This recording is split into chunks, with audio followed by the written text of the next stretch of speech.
My first week as a fire lookout in the Appalachians, they gave me a long list of rules. Most of it was standard procedure, stuff I'd known for years. Keep the weather log updated, radio in twice a day. But then the regional supervisor got to the last rule. He read it to me over a crackling phone line, his voice dead flat. And this one was different.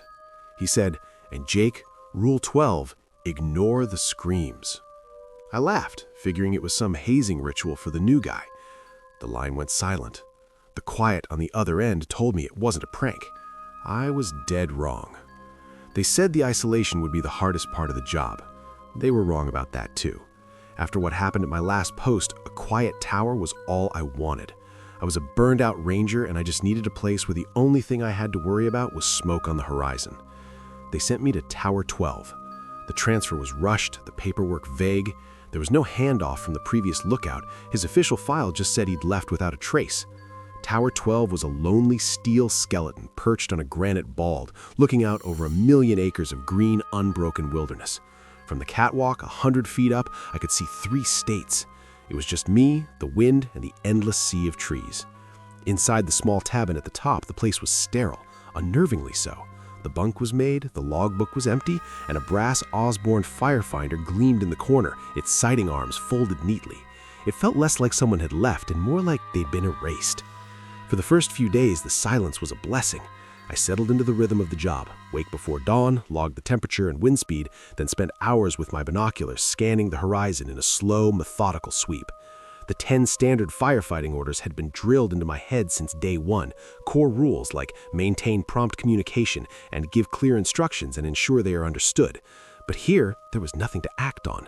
The profound quiet felt like healing. I was good with a map and even better with solitude, so the job fit. On the 3rd day, I decided to hike the short loop trail circling the base of the mountain. Part of my duties, trail maintenance, a chance to stretch my legs. The forest floor was a thick carpet of damp leaves, the air heavy with the scent of pine and wet earth. About halfway around, something caught my eye, a splash of color against the brown and green. Pinned to a low-hanging branch with a sharpened stick was a scrap of fabric, a kid's t-shirt, small and faded, with a cartoon dinosaur on it. I pulled it down. It hadn't been there long. It was bone dry despite the morning dew. It felt placed, deliberate. I tried to rationalize it, just some litter snagged off a hiker's pack, but there were no other signs of trash, no footprints but my own. An unnerving feeling crept over me, that primal instinct that says you're being watched. I scanned the dense woods around me. Nothing. I told myself it was just the isolation. It's a known hazard of the job. It can make you jumpy. I shoved the cloth in my pocket and finished the hike, my head on a swivel the entire way back.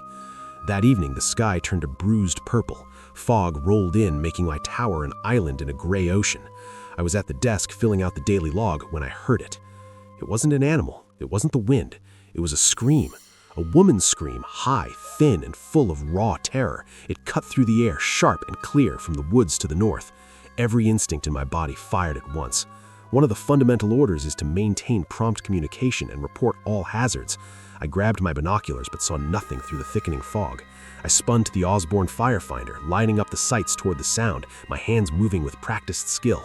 I got a rough bearing, 330 degrees. I snatched the radio handset. "Dispatch, this is Tower 12. I have a situation."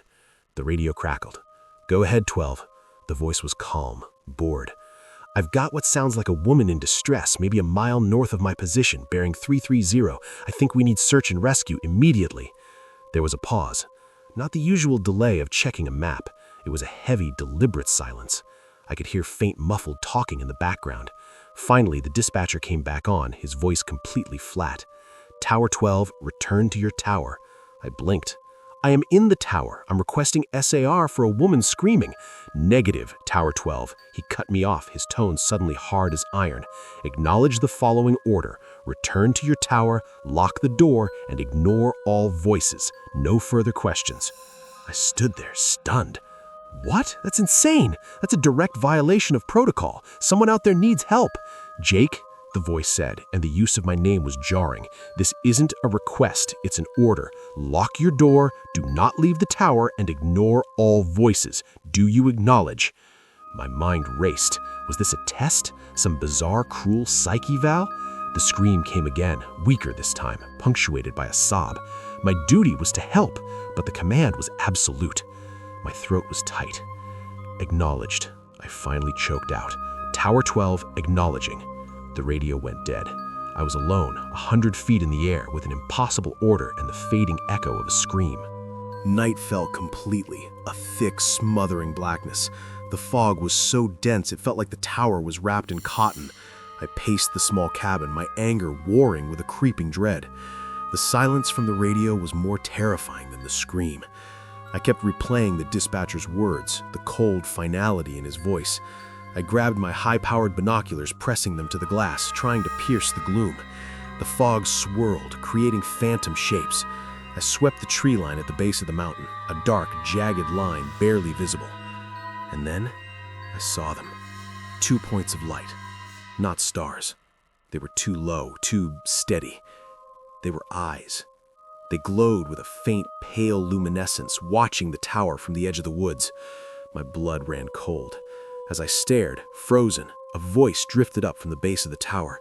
It was the woman, but it wasn't a scream this time. It was a whisper on the wind, so close it sounded like it was right outside the window. Help me, Jake. I literally jerked back from the glass. My name. It knew my name. My heart hammered against my ribs. That wasn't possible. How could it know I was here? I scrambled for the radio, then stopped, my hand hovering over the handset. Ignore all voices. I watched, mesmerized by terror, as a shape detached itself from the tree line. It was huge, a hulking shadow that seemed to unfold from the darkness.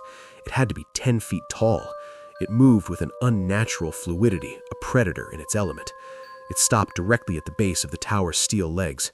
In the gloom, I saw it raise a long arm and drop something. Another piece of cloth. This time, it looked like a woman's scarf. It was bait.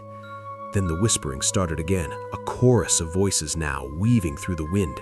It whispered about the fire I'd failed to spot early enough at my old post. It whispered the name of the senior ranger who took the fall for it. It whispered things I'd only ever admitted to myself in the dead of night. It was a psychological assault, peeling back layers of my mind with surgical precision. The isolation I had craved was now my prison, and this thing in the dark was the warden. A low, grating sound echoed from below.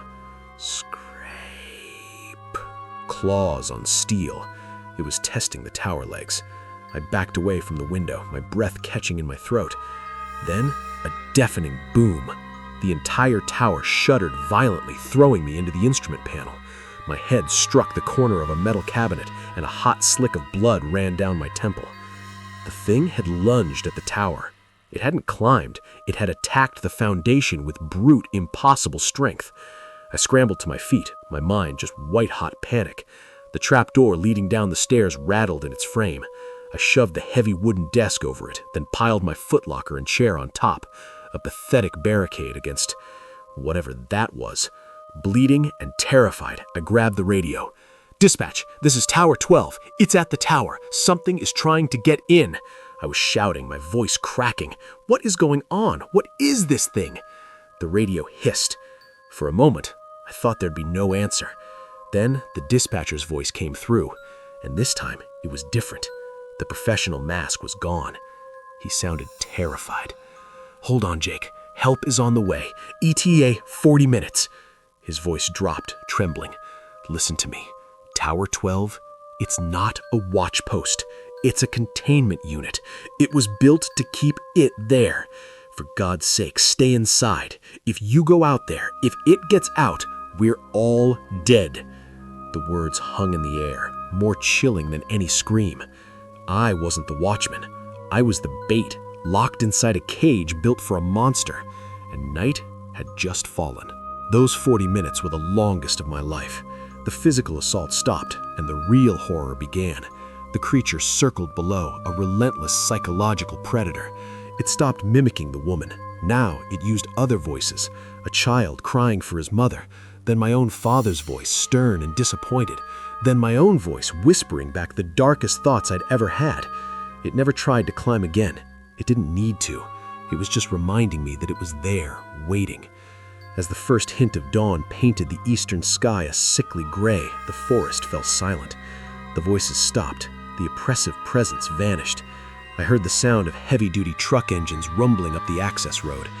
through the window, I saw 2 black, unmarked vehicles and half-dozen figures in tactical gear moving through the trees with professional calm. They didn't knock.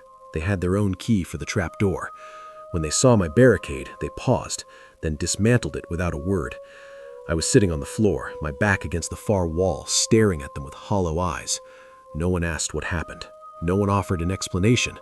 A medic simply approached, told me I had a nasty cut and that I needed to relax. He gave me an injection. My limbs grew heavy, and the terrifying clarity of the night dissolved into a welcome murky fog. I'm writing this from a small white room with no windows. They tell me I experienced a severe psychotic break due to prolonged isolation, a known occupational hazard. They say the human mind can create vivid hallucinations in the wilderness. But I know what I heard, and I know what I saw. I wasn't watching the forest from Tower 12. The forest was watching me. The tower wasn't built to spot fires in the distance. It was built to contain the fire that lives in the woods. And I was just the latest offering thrown on the altar. If you've ever worked a lonely job and heard something you couldn't explain, let me know in the comments. And subscribe for more stories from the deep and isolated places. You never know what's listening.